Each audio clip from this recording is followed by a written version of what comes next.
दोस्तों, क्या हुआ जब एक डीएम साहिबा कुंभ मेले में स्नान करने पहुंचती हैं और वहीं पर उनका जो पुराना पति होता है जिसे वो छोड़ चुकी थी कुछ सालों पहले, वह जब उन्हें मिलता है साधु बनकर, नागा साधु के रूप में वह मिलता है और वह भीख मांग रहा होता है।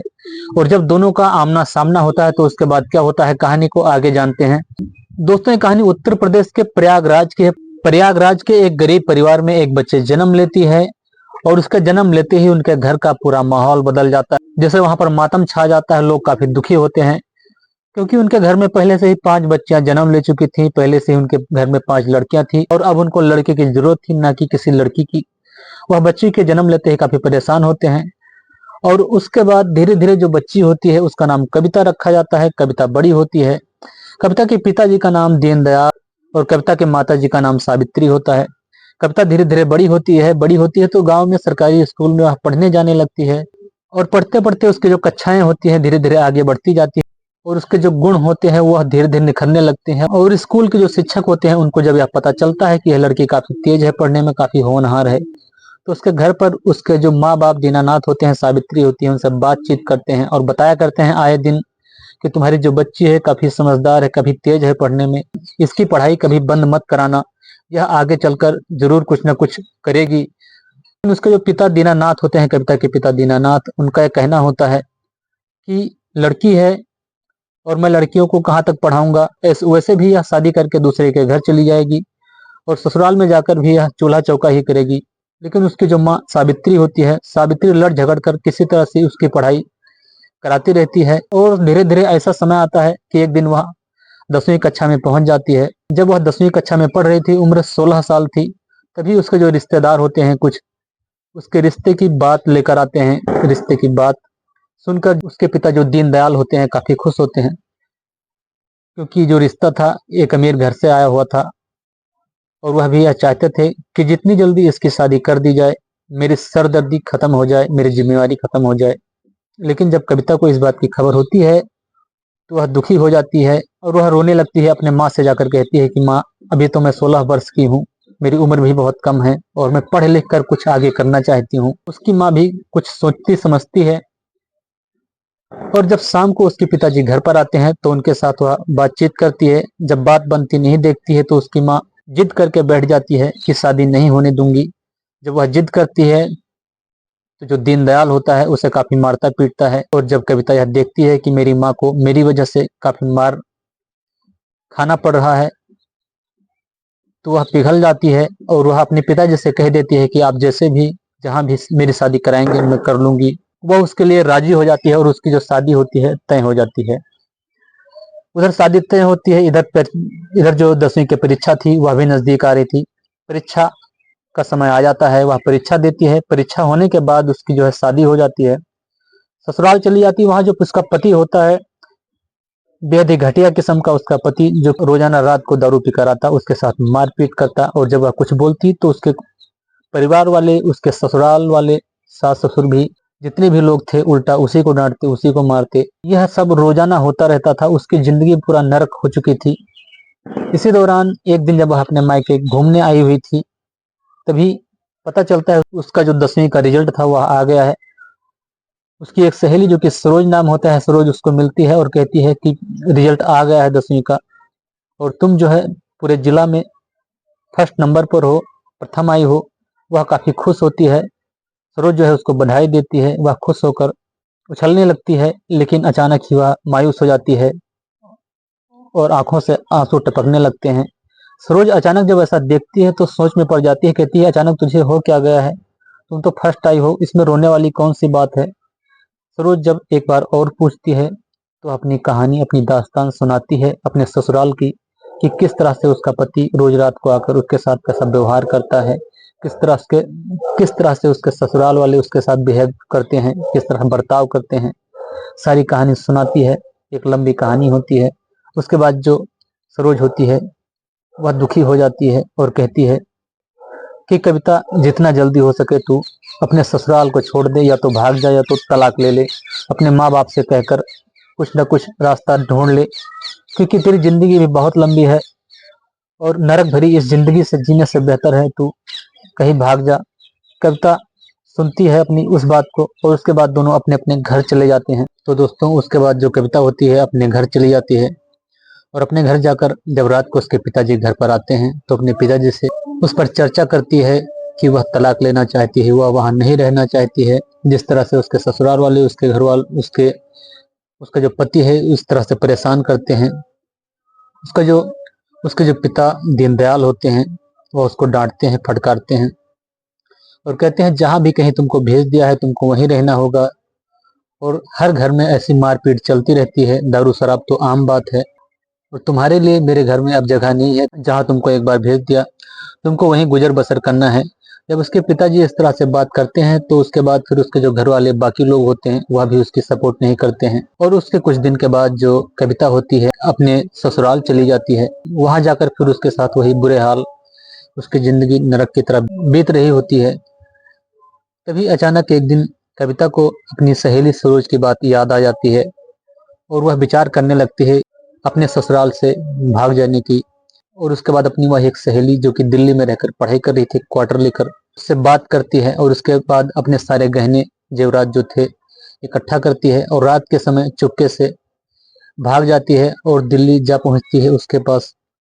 अब उसकी मदद लेकर वह 11वीं में वहां पर एडमिशन कराती है, पढ़ाई आगे बढ़ाते हुए 11वीं पास कर 12वीं में भी पास कर जाती है। 12वीं में अच्छे रैंक आए थे, क्योंकि उसको वहाँ के एक सरकारी कॉलेज में बड़े ही आसानी से कम फीस में, नाम मात्र की फीस में एडमिशन मिल जाता है। साथ ही साथ उसे जो है वहाँ पर सरकारी अनुदान वजीफा वगैरह मिलता है, उससे वह अपना खर्च चलाती है, अपनी पढ़ाई आगे जारी रखती है।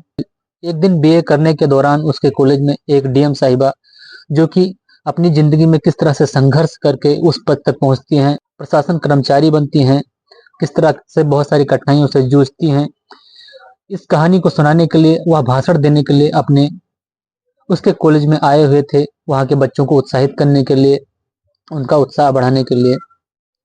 वहाँ पर जब वह आए थे तो वह अपना जब भाषण सुना रहे थे तो भाषण सुनाते समय जो कविता होती है उनकी बातों पर काफी गौर कर रही होती है, क्योंकि जो डीएम साहिबा थी उनकी कहानी कविता की कहानी से कुछ मिलती जुलती थी। वह डीएम साहिबा की जो कहानी थी उसको प्रभावित कर जाती है, और जब डीएम साहिबा भाषण सुनाकर चलने लगती हैं तो कविता उनका पीछा करने लगती है, उनसे कुछ बात करना चाहती थी।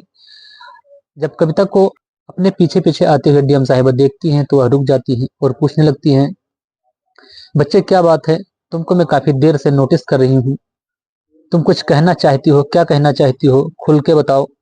कविता जो है रोने लगती है और कहने लगती है, डीएम साहिबा मेरा नाम कविता है और मैं अपने ससुराल से भाग कर आई हूँ, क्योंकि मेरा जो है बाल विवाह हुआ है। 16 वर्ष की कम उम्र में ही मेरी मर्जी के खिलाफ जाकर मेरे घर वालों ने शादी कर दिया, और ससुराल वालों ने मेरे साथ बहुत बुरा बर्ताव किया। पति रात को आकर दारू पीकर मुझे पीटता था, ससुराल वाले मुझे ताने मारते थे, और जब भी होता था सभी पर ससुराल वाले मुझे मारते पीटते रहते थे। इस तरह की जब दशा सुनती है डीएम साहिबा तो भावुक हो जाती हैं और कहती हैं, अब आगे तुम्हारा क्या विचार है, क्या करना चाहते हो। वह कहती है, मैं भी आपकी तरह बड़ी होकर कुछ बनना चाहती हूँ, आपकी तरह बनने के लिए मुझे क्या करना पड़ेगा। डीएम साहिबा कहती हैं, बच्चे मेरी तरह बनने के लिए आपको यूपीएससी की कठिन परिश्रम करनी पड़ेगी, यूपीएससी की तैयारी करनी पड़ेगी, जिसके लिए कठिन परिश्रम करना होता है।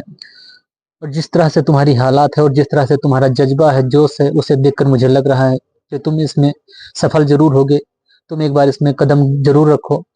वहाँ अपने जो गहने लेकर आई हुई थी उसको बेच बाच कर अपनी सहेली की थोड़ी और मदद लेती है, और उसके बाद पास के एक सस्ते से जो कि कोचिंग सेंटर जो कि यूपीएससी की तैयारी कराती थी उसमें दाखिला ले लेती है। वह तैयारी करती रहती है। तैयारी करने के दौरान ही एक लड़का जो कि गांव से आया हुआ था, क्वार्टर लेकर वह भी रह रहा था, वो भी काफी गरीब लड़का था, किसी तरह से अपनी पढ़ाई कर रहा था, वहां पर यूपीएससी की जो है तैयारी कर रहा था। दोनों की जो है मित्रता हो जाती है और दोनों एक दूसरे की मदद करने लगते हैं अब पढ़ाई में, और आए दिन वह दोनों एक दूसरे की मदद करते रहते।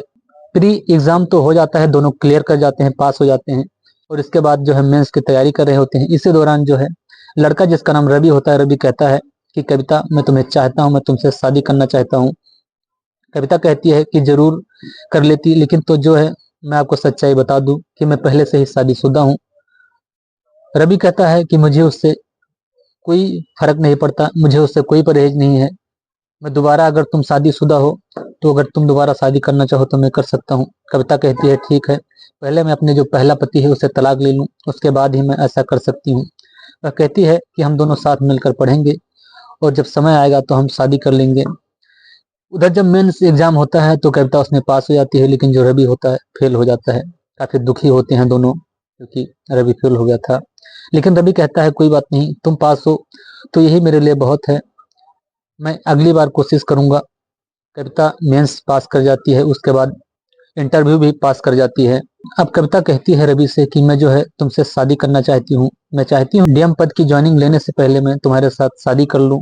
अपना जो पुराना पति था उसके बाद तलाक के लिए लेटर भेजती है, खत भेजती है, लेकिन उधर से कई बार जो है भेजने के बावजूद कोई जवाब नहीं आता है। तो वह अंत में जो है अपने डीएम पद को संभाल लेती है और लखनऊ शहर में वह कार्यभार संभालने लग जाती है। उसके बाद एक दिन वह अपने माँ बाप से, जिसे वह मिलने की सोचती है कि जाकर उनको देखूं उनका क्या हाल है, उनकी क्या परिस्थिति है, वह वहां पर एक दिन जाती है अपने घर। और उसकी माँ जो कि खाना बना रही थी अचानक उसे देखती है तो वह खुशी से उछलने लगती है और दौड़ कर आके लिपट जाती है अपने बच्चे से और कहने लगती है बच्ची कि कविता बेटे तुम कहाँ चले गए थे, हम लोग कितना परेशान हुए, तुम्हारे ससुराल वाले और हम लोग ने तुमको काफी ढूंढा।